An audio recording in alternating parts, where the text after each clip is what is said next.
Many residents from Grenfell, as far as I'm aware, are still waiting to be housed. The wealthy, though, are complaining that some of the residents are living in the same block as they are. And now Camden Council are outing residents as a safety issue, and that's fair enough.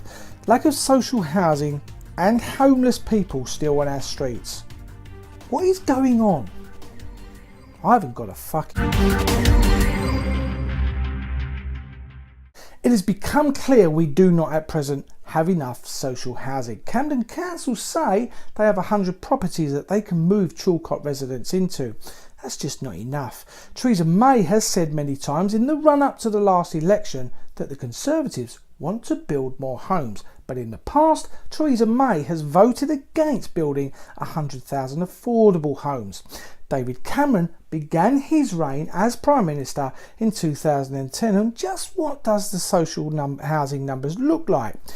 Well, I don't know if this might come as a surprise, but between 2006 and 10, under a Labour government, social rent houses were actually on the increase, rising from 24,670 to 39,560, which in my view is quite a good look. But in terms of a Conservative government, and the figures show, they start to fall from 2011. They fell to 37,680 and then continue to fall.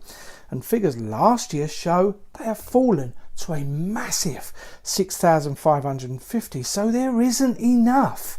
The right to buy policy is a good thing, but only if you're replacing the houses that are bought up with new social housing properties. But people are also struggling with rent. We have heard since the Grenfell fire that many tenants were in arrears with their rent, and that's fair enough. I've been in that position as well. And you could understand with figures like these. There were 32,110 affordable homes delivered in England in 2015 and 16.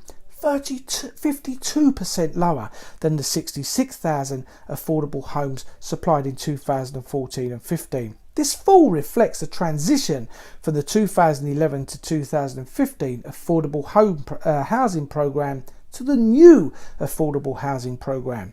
The new programmes include the Affordable Housing Programme 2015 and 18 and Shared Ownership and Affordable Homes Programme 2016 and 2021. But back in 2015, a report by The Guardian showed London's poorest households had been hit by a £50 million rent rise as housing associations quietly switch thousands of their tenancies to higher rates. Guess why? To make up a shortfall in government funding. Surprise, surprise.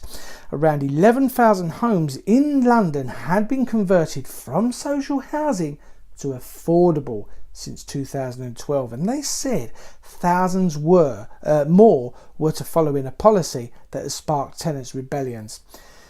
Annual rents, though, have risen by 29 million, but the total cost to tenants over the 3 years to date has been 49.7 million. So there is a shortage of affordable housing and social rent housing, and as reported in The Independent in June, the Tories did yet another U-turn, and it was with building more affordable social rent homes. It was a key factor in their manifesto. Now, I've said it once, I'll say it again, the manifesto isn't worth the paper it's written on. So are Tories and the Labour switchers getting their money's worth? Empty Homes charities show that the latest government data suggests there are over 200,000 homes that have been empty for over 6 months. 6 months! They say that some of these may not stay empty if they're on the market or being decorated, but others are stuck empty, maybe because of inheritance issues or because their owners are holding on to the property hoping for a rise in its value before selling it. And we all said that at the point of Grenfell fire. They also say England needs about 240,000 to 245,000 additional homes each year to meet newly arising demand, and nearly 1/3 of them homes need to be at below market prices and rents. But whilst we're on the subject of affordable housing, Britain is a first world country, as is most of Europe, but here in Britain we still have a problem with people being homeless. It's estimated 4,134 people slept in the streets in 2016, an increase of 16% on the previous year's figure of 3,569, and more than double the figure in 2010.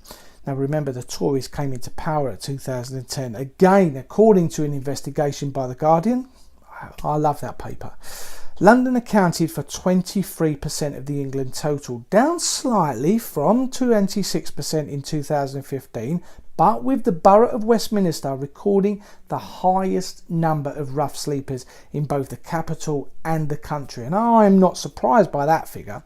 Now, these are the figures for homeless people that could range from children through to teenagers and into adults. But there is a certain group of adults that we tend to overlook because the numbers are high. Soldiers, the people that keep us safe, me and you. And now you may well have your opinions on wars, and yes, we've had an increase in terror attacks, but government has made cuts to the military, so think what you will. They still fight for our cause, and they deserve better than 7,000 of them going homeless, which makes me question the figures in the investigation that I've just said, because after all, our soldiers are people too.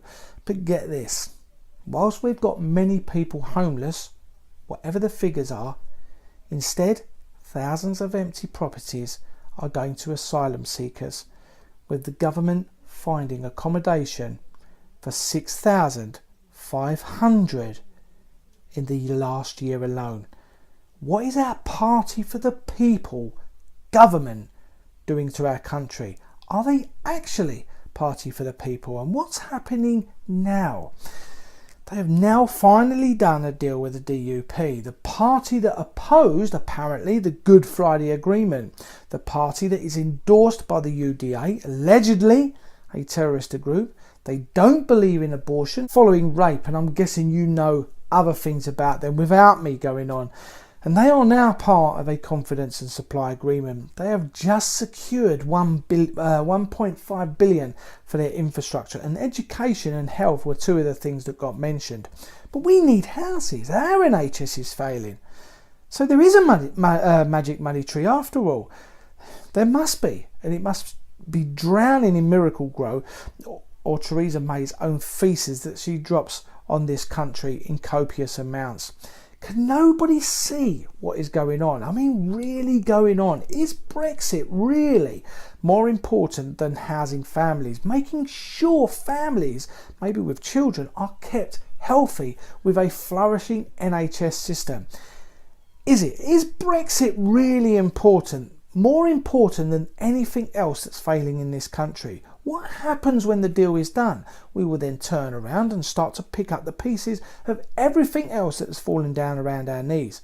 Will we look back when the NHS system has been finally privatised and think about the 1.5 billion that was given to the DUP?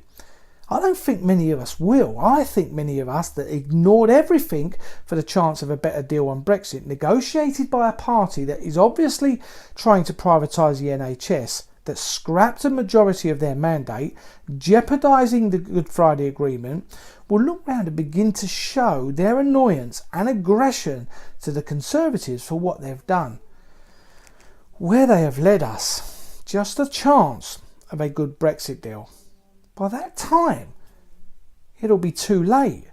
We have to unite against this now. Wake up now. Because united, we can have a better society and a better political system. And I really do believe that. Do you live in social housing? What kind of experience have you had? Do you agree with the deal done with the DUP? And what kind of effect do you think it will have over the next couple of years? In your opinion, do you think we have enough homes on social housing? And without mentioning any figures, is your social rent within your means? Let us know by placing your comment in the box below. This channel is for those who think they don't have a voice, when in truth, you actually do. Click subscribe, and get involved. Share this channel with your friends and let's get a national debate going on matters that are important to you. Click subscribe. Thanks for watching, and I'll see you again soon. Bye bye for now.